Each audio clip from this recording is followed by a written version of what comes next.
तो 9th episode की शुरुआत हमें 8th के एंड से ही दिखाई जाती है, जहां बॉयड और एलिस को ये पता चला था कि फातिमा अब उस शेड में नहीं, जिस वजह से वो दोनों उसे फॉरेस्ट में ढूंढने लगते हैं। लेकिन जल्द ही रात होने वाली है, जिस वजह से बॉय अपने बेटे को समझाने लगता है कि उन लोगों को जल्द से जल्द लौटना होगा। लेकिन एलिस अपने फादर की बात नहीं सुनता और अपनी सर्च को कंटिन्यू रखता है। और उसी दौरान बॉयड एक सडन पेन अपने पैर में एक्सपीरियंस कर पाता है, जिस वजह से एलिस अपने फादर को लेकर उनके स्टेशन आ पहुंचता है और उसे समझ आता है कि उसके फादर के साथ कुछ न कुछ रॉन्ग है, क्योंकि बॉयड ये इंश्योर कर रहा है कि सभी लोग ठीक है और खुद पर ध्यान नहीं देता। लेकिन फिर बॉयड उसे बताता है कि एक्चुअल में बॉयड किसी प्रॉब्लम यानी कि बीमारी से गुजर रहा है, जिसे पार्किंसन डिजीज भी कहते हैं, और उस कारण धीरे धीरे तुम्हारी बॉडी मूवमेंट खत्म होती जाती है, जिसका पहला इफेक्ट आज उसे देखने के लिए मिला है, वो भी उसके पैर और हाथ की मूवमेंट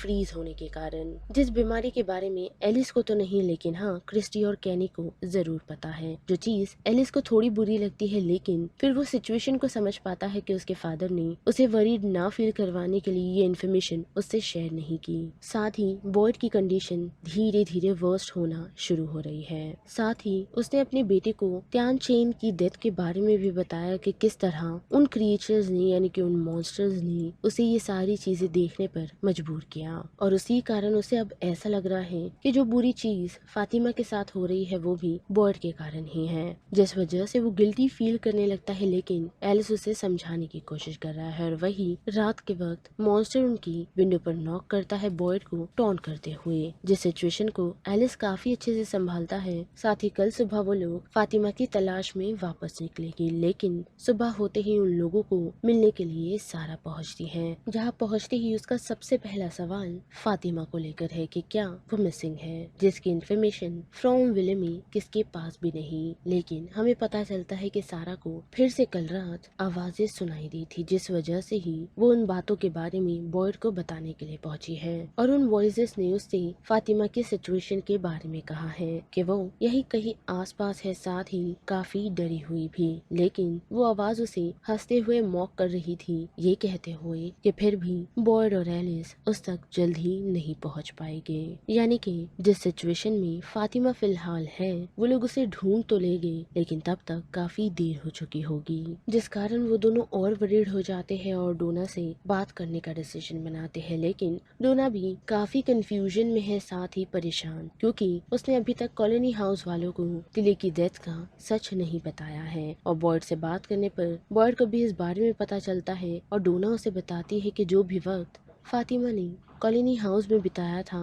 वो सभी लोगों के लिए काफी प्रेशियस है, जिस वजह से वो कॉलोनी हाउस वालों को फातिमा का सच बताकर उनसे उनके सभी मोमेंट्स को नहीं छीन सकती, क्योंकि फातिमा ने ना सिर्फ लोगों के साथ अच्छा वक्त बिताया है, बल्कि उन लोगों को यहाँ सेटल करने में भी काफी हेल्प की है। और उस कारण अब वो लोग पूरे टाउन वालों को जमा कर फातिमा के डिसअपेरेंस के बारे में बताते हैं, जैसे उन सभी को एक साथ मिलकर ढूंढना होगा। और हम देख पाते हैं कि कुछ लोगों की ये भी सवाल है कि क्या जिसने टिली को मारा था उसी ने फातिमा को अपने साथ ले गया है, जिसका कोई भी जवाब फिलहाल डोना बॉयड किसी के पास भी नहीं। पर फिर भी वो लोग उन सभी को अग्री करवा लेते हैं कि उन्हें फातिमा को ढूंढना है, और सभी लोग फातिमा को ढूंढने की जर्नी पर निकल जाते हैं, सिवाय दो लोगों को छोड़कर। जो सबसे पहला विक्टर है, जो अपनी मॉम की मौत का जिम्मेदार खुद को मान रहा है। वही बात करे जेड की, तो उसे क्रिस्टोफर और जेस्पर के हेलुसिनेशन हो रहे हैं। पर उसी के साथ साथ हम सभी को पता है कि फातिमा और कहीं नहीं बल्कि अंडरग्राउंड सेलर में है, जिसे वहाँ एल्जिन ने रखा हुआ है, वो भी उसी गोस्टली स्पिरिट के कारण।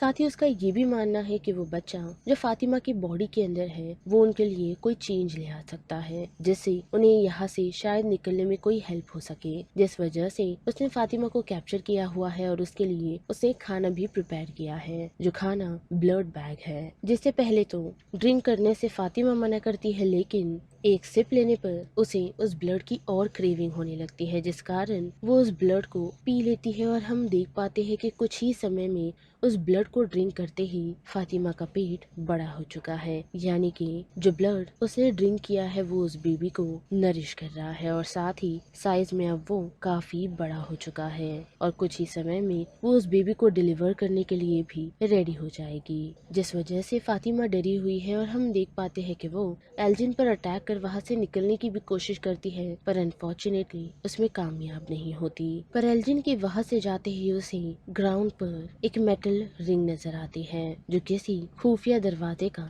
रास्ता है, जिसे क्लियर करने पर वो उसे खोलने की कोशिश करती है, पर उसमें भी वो कामयाब नहीं हो पाती। और उसी दौरान वो घोस्टली स्पिरिट जिसे किमोनो पहना हुआ है, वो फातिमा के मुंह को बनकर उसे बेड की तरफ पिन कर देती है, मानो जैसे वो उसे शांत कर रही है कि वो किसी को भी अपनी हेल्प के लिए ना बुला पाए या फिर उसकी जान ले रही है, जो चीज हमें बिल्कुल समझ नहीं आ रही, क्योंकि अभी तक हमें ये क्लियर आउट नहीं हुआ है कि वो स्पिरिट एक्चुअल में फातिमा से चाहती क्या है। और अब बड़े विक्टर की तरफ तो हम देख पाते हैं कि उसने खुद को ही ब्लेम कर लिया है अपनी मॉम की मौत के लिए, जिस वजह से वो एक्स लेकर उसी फार अवे ट्री को तोड़ने के लिए पहुंचता है। लेकिन जैसे ही वो उस ट्री की ट्रंक को एक्स से हिट करता है, तो वहाँ उसके सामने वही लड़का पहुंचता है जिसने सफेद कपड़े पहने हैं, जो विक्टर को यही कह रहा है कि वो ऐसा ट्री के साथ ना करे, क्योंकि वो काफी इम्पोर्टेंट है, जिसके बारे में वो उसे समझा नहीं सकता। साथ ही विक्टर उसे देखकर यही कहता है कि उसका पेरेंट्स चेंज हो चुका है, जिसके जवाब में वो बॉय उससे यही कहता है कि हाँ, साथ ही और भी काफी सारी चीजें चेंज हो रही है। लेकिन उसी के साथ साथ उसने ह्यूमंस की हेल्प करने की कोशिश की थी, वो भी क्रिस्टोफर को सारी बातें बताकर, पर अनफॉर्चुनेटली उसने उन बच्चों के लिए कुछ नहीं किया, जिस वजह से ही उसने लोगों की हेल्प करनी बंद कर दी। पर जब विक्टर उससे इन्फॉर्मेशन लेने की कोशिश करता है, तो वो शख्स यानी कि वो बॉय उसे ज्यादा इन्फॉर्मेशन नहीं देता और वहाँ से चला जाता है, जिस कारण विक्टर वहाँ से निकल सीधा उसी अंडरग्राउंड सेलर में आ पहुँचता है जहाँ फातिमा है। और इंसिडेंटली वहाँ तबिता और जूलिया भी आ पहुँचते हैं, वो भी उन बच्चों के कारण जो तबिता को नजर आते हैं। पर जो भी सारी चीजें एपिसोड 8 में हुई, उस वजह से हम नोटिस कर पाते हैं कि तबिता जब विक्टर के शोल्डर को टच करती है उसे कंफर्ट करने के लिए, वो भी उसी सेलर में, तो हम नोटिस कर पाते हैं कि उसे उस रात की सारी चीजें याद आ रही है, जिस रात मिरांडा ने अपने बच्चों को इसी सेलर में छोड़ा था,